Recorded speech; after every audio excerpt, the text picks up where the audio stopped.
Hello guys, welcome back to our channel.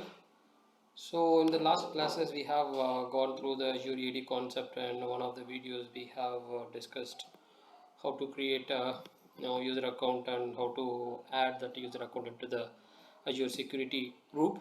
So I told in the last video I will be covering one of the use cases with respect to license assigning.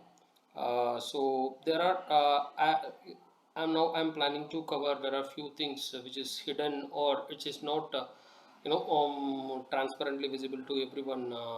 But these are all the basic thing. But as a Office 365 administrator or your administrator, you should be knowing these things. These are all the basic things, but you should be aware these things.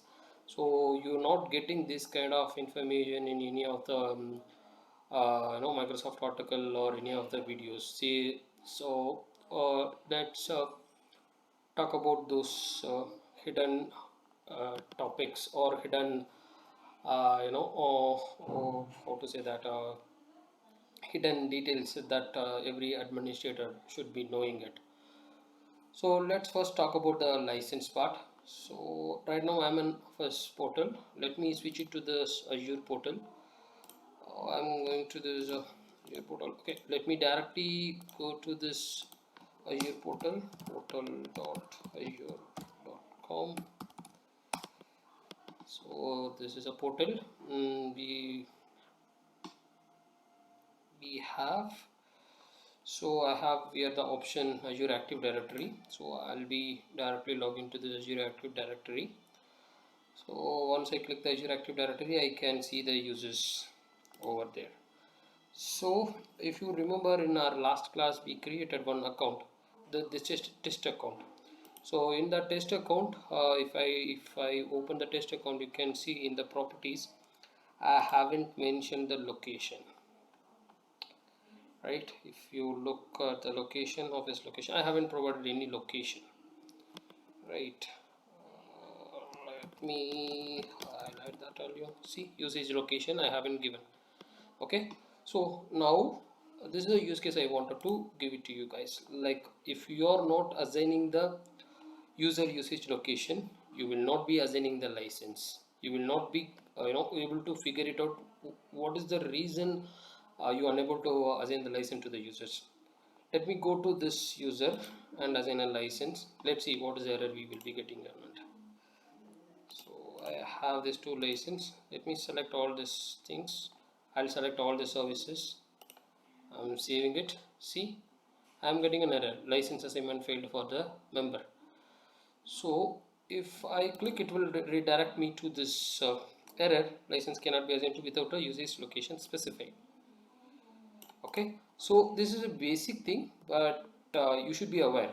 So if you are not unable to assign a license to any of the test user account or any user account you are creating in your premises, then you have to check whether you have assigned the usage location or not, right? So this information is stored in the audit log, so you can directly go in and check in the audit log. Also you can find this information.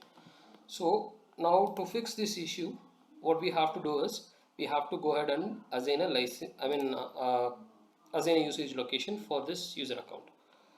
So let me go to this properties and click on this edit button, and now you will assign the usage location. So I am giving usage location as India, right? So you can select it, save that. Okay, now we have selected and saved it. Now we will try to assign the license. So the same procedure, I'm trying to assign this license, save. See, now this license got assigned. So this is one of the use case. Like whenever you are creating user account, you should be aware, like you have to provide the license, usage location of the user account. If you are not giving that, then you will not be able to assign a license to the users. So since we are doing it on the graphical interface, we are getting this error and we can able to check the error detail. But when you are doing it on PowerShell, you will not be getting any idea what went wrong on assigning this license, right? So this is one of the use case, and the second use case is MFA.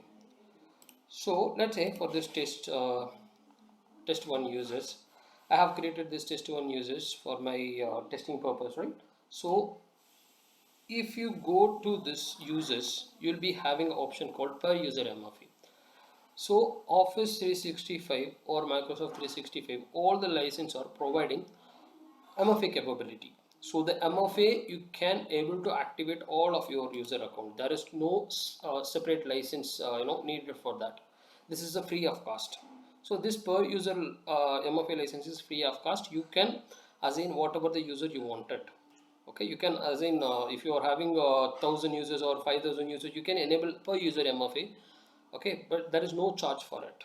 Okay, Microsoft is providing that per user MFA facility as a free service for all the license versions like Premium P1 or Azure AD free or Azure AD Premium P2. All this subscription or all that account, you will be getting this per user MFA as a free of cost.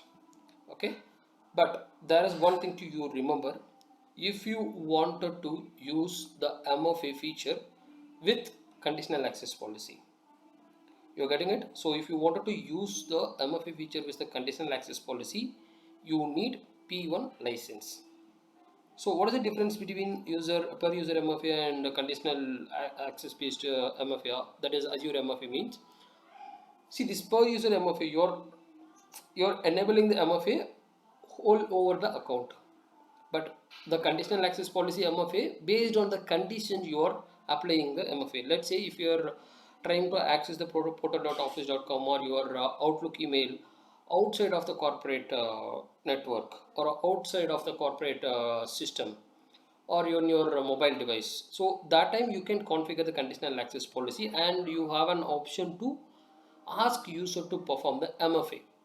So to use that kind of scenario, you need the MFA license.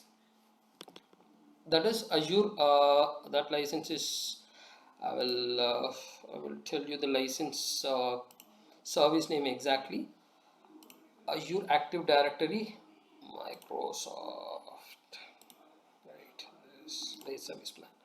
Azure Active Directory multi-factor authentication. See, this is the license. So you will be getting this license usually with E3 and E5. So if you are using less than those licenses, you have to make sure this license is available with you, right? And Premium P1 license. So this is also built to Azure Active Directory Premium P1.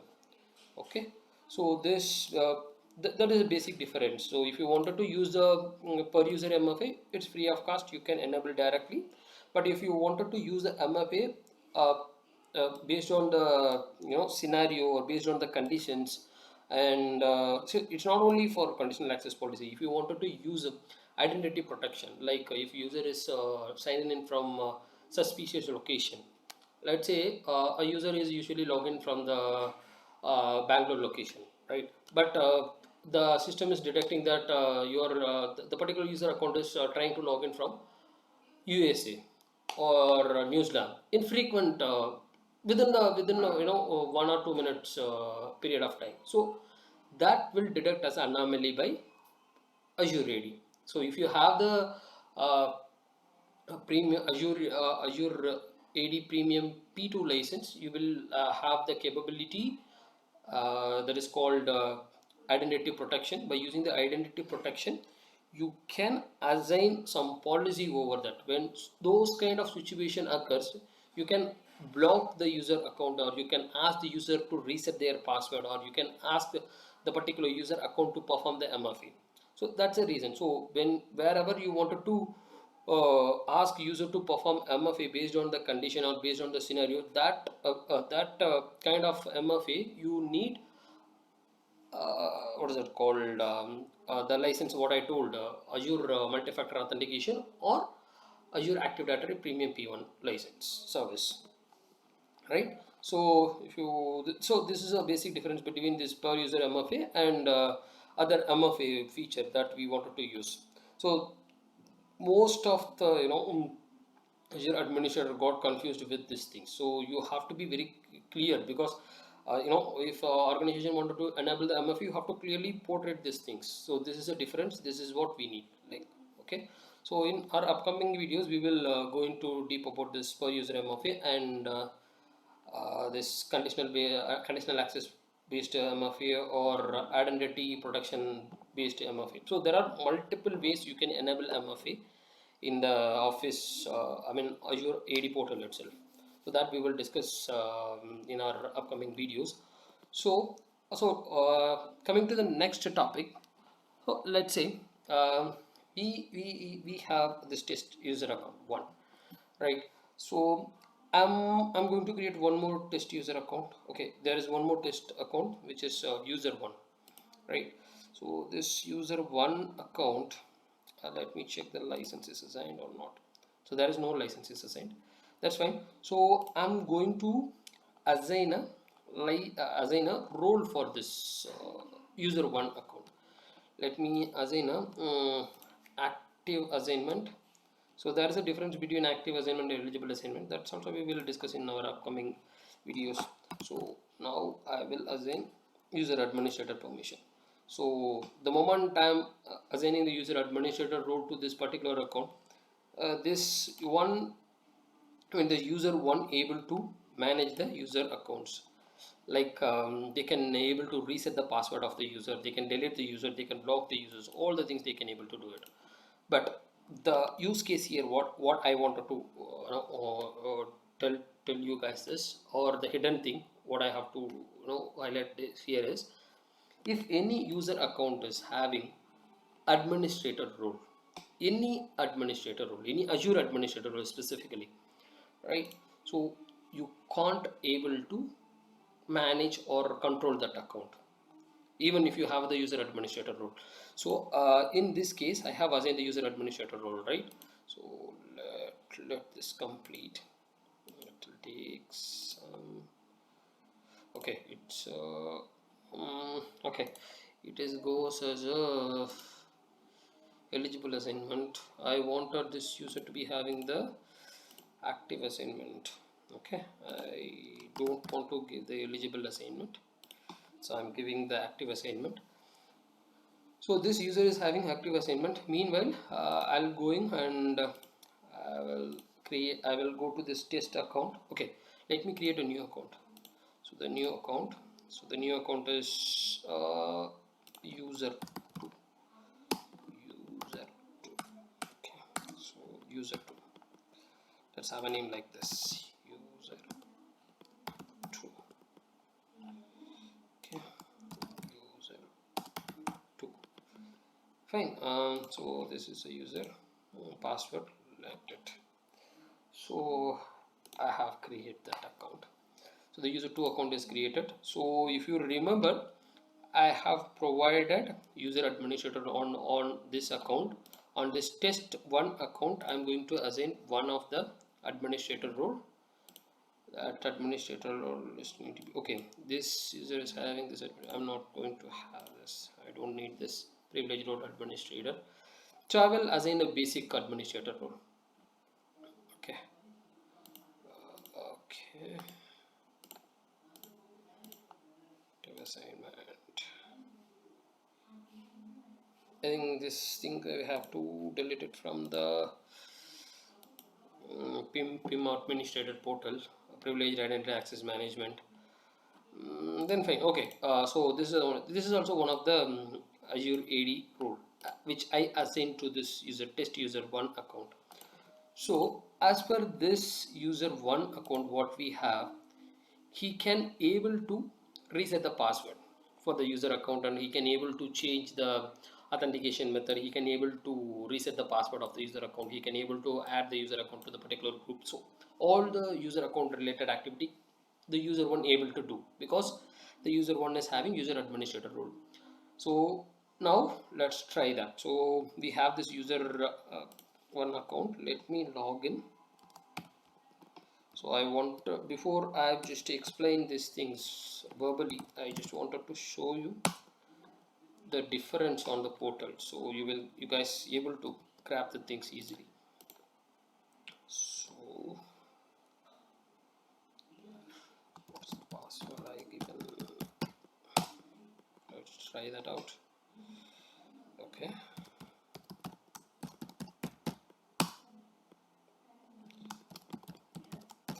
It's my bad.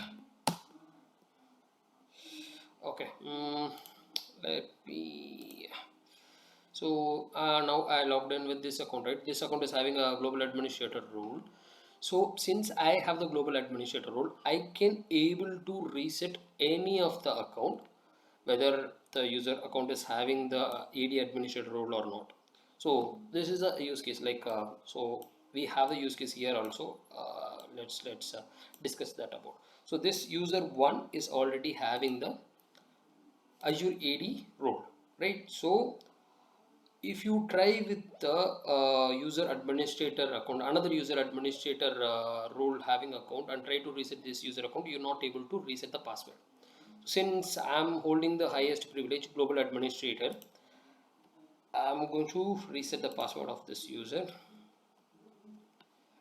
Okay, let's reset. So I successfully reset the password for this user one account, even though this user one account is having the Azure AD role, which is user administrator. So now we'll log in. So with this,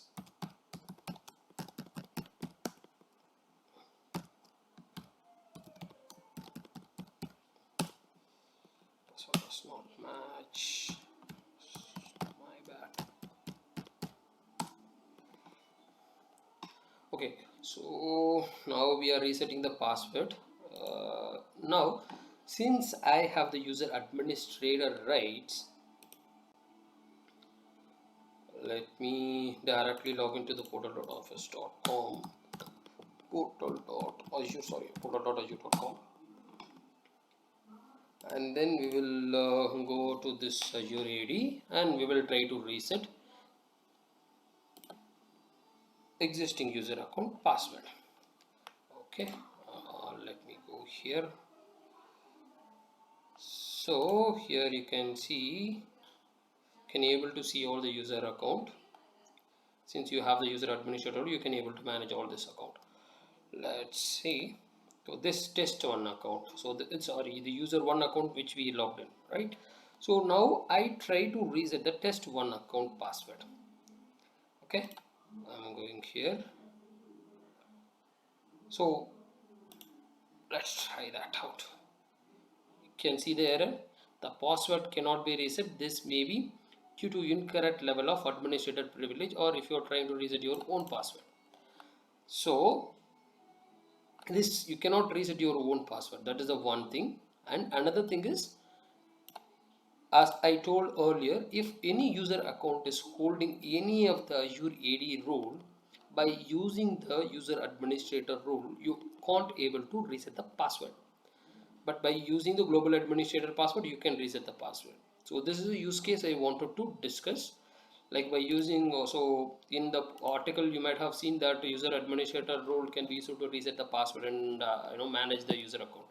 But that is not the case when account is having the Azure AD role, right? So the same way I have the user 2 account, right? So if I go to the user 2 account, this user 2 account does not have any Azure AD role assigned. Okay, so we can verify from here. Yeah, there is no Azure AD role assigned to this user 2 account. So now we'll go ahead and try to reset the password. I'm in user 1, so if I give the reset password, I can able to reset the password. You got it? So this is a difference. So this you should be aware. If any user account is holding the Azure AD role, that account can be managed only by global administrator. Any changes, like you can able to add the user group, but this kind of manipulating the user account, manipulating in the sense you can reset the password and you can using the reset password you can log into that, right? So those kind of high level manipulation of that account, or high level managing that account cannot be possible, right? So you can still able to add this user account to any of the groups since you having the user administrator role. So let me add this user to this all companies. So this is a global administrator. Okay, sorry, this is not the global. Okay, this is a global administrator. I just wanted to add the global administrator role. So this user is already there in this. So okay, so in this case, this global administrator, I'm going to remove these groups. Okay, let's try that out. I'm in user 1. I can able to remove the groups. So the see, remove recently changes, it will take some time. See, it's removed completely. So the conclusion here is, by using the user administration, you can able to do the minor level changes on the account, like the group addition, all these things you can able to do, but you cannot do the high level changes like password reset, or like the changes which by using you can manipulate the account, right?